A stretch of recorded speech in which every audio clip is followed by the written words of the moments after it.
Volodymyr Zelensky, speaking from Kyiv, said the unwillingness to intervene has given Russia green light to continue attacking cities and villages. A no-fly zone, according to Nato, will result in a confrontation with Moscow. Mr. Zelensky, on the other hand, disagrees that taking direct action could provoke Russia's direct war against NATO. He said the debate reflected the self-hypnosis of people who are weak, underconfident inside, and that Western doubts showed that not everyone believes the war for freedom to be Europe's #1 goal. In a scathing response, "All the people who will die starting from this day will also die because of you. Because of your weakness, because of your disunity," a furious Mr. Zelensky added.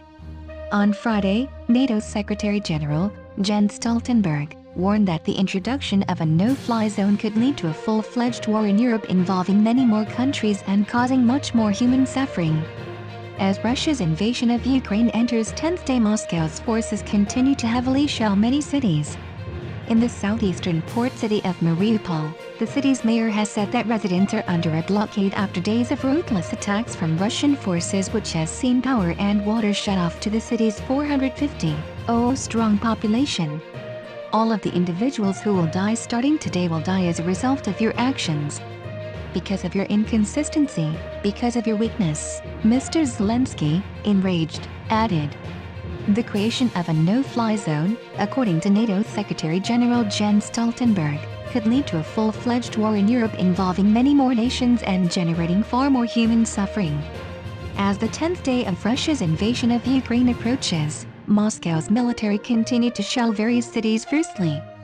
The mayor of Mariupol, in the southeastern port city, has declared a blockade on inhabitants following days of ruthless Russian attacks, which have resulted in power and water being cut off to the city's 450,000 citizens.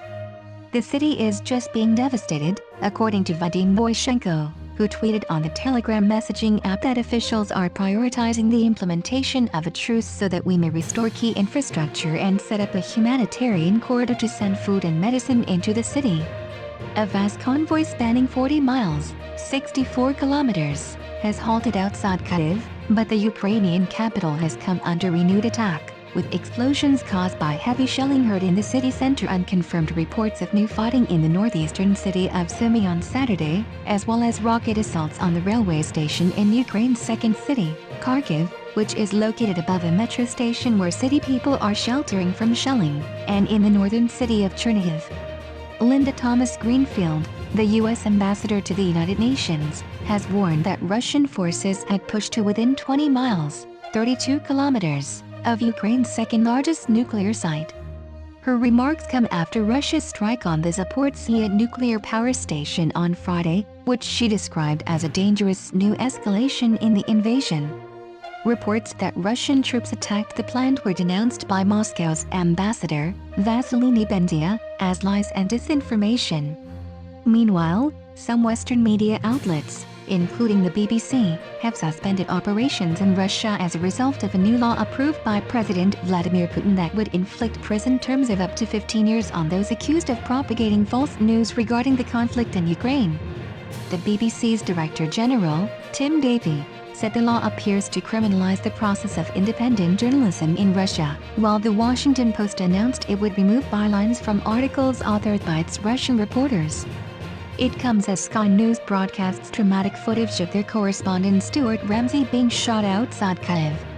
Meanwhile, Mr. Zelensky spoke at enormous protests in favor of Ukraine in cities across Europe, including Prague, Czech Republic, and Tbilisi, Georgia. "If Ukraine does not survive, neither will the rest of Europe," he told marchers. However, in Belgrade, Serbia's capital, 4,000 people joined a pro-Russian rally that marched from a monument to Russian Tsar Nicholas II to the Russian embassy. Serbian and Russian national anthems were sung, while Russian flags and images of President Vladimir Putin were carried by demonstrators.